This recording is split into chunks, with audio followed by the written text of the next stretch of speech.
جس شخص کو یہ منظور ہو کہ اسے کوئی کھانا نقصان نہ پہنچائے تو اسے لازم ہے کہ جب تک معدہ صاف نہ ہو اور خوب بھوک نہ لگے کچھ نہ کھایا کرے، اور جب شروع کرے تو بسم اللہ پڑھے، کھانا خوب چبا کر کھائے اور تھوڑی بھوک باقی رہنے پر کھینچ لے۔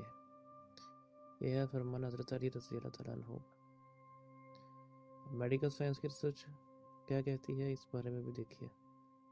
عام تاثر یہ ہے کہ ہم جتنا زیادہ کھانا کھائیں گے اتنے ہی صحت مند رہیں گے، لیکن طبی ماہرین کا کہنا ہے کہ یہ سوچ اور طریقہ نہایت نقصان دہ ہے۔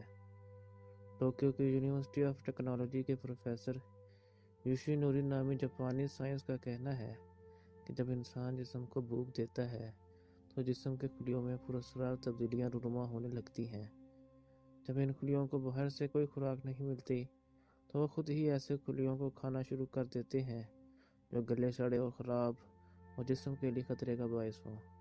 اسے عام فہم میں سیلف ایٹنگ کہتے ہیں، اور سائنسی اصطلاح میں یہ عمل آٹوفاجی کہلاتا ہے، یعنی جب تک تیز بھوک نہ لگے کھانا نہیں کھانا چاہیے۔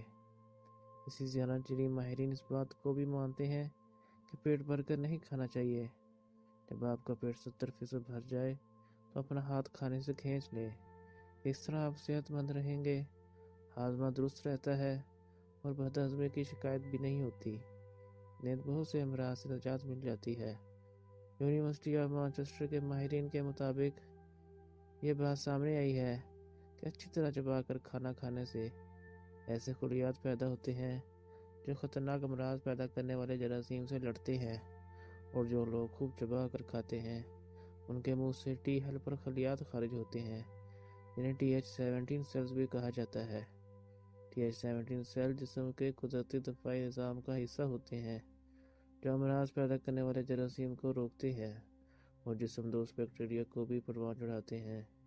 ماہرین کا کہنا ہے کہ کھانا چبانے سے ہمارے مسوڑھے جسم کے حفاظتی نظام کو مضبوط بنانے میں اہم کردار ادا کرتے ہیں۔ حضرت علی رضی اللہ تعالیٰ عنہ کا یہ قول ہے کہ جس شخص کو یہ منظور ہو کہ اسے کوئی کھانا نقصان نہ پہنچائے تو اسے لازم ہے کہ جب تک معدہ صاف نہ ہو اور خوب بھوک نہ لگے کچھ نہ کھایا کرے، اور جب شروع کرے تو بسم اللہ پڑھے، کھانا خوب چبا کر کھائے اور تھوڑی بھوک باقی رہنے پر ہاتھ کھینچ لے۔ اللہ حافظ۔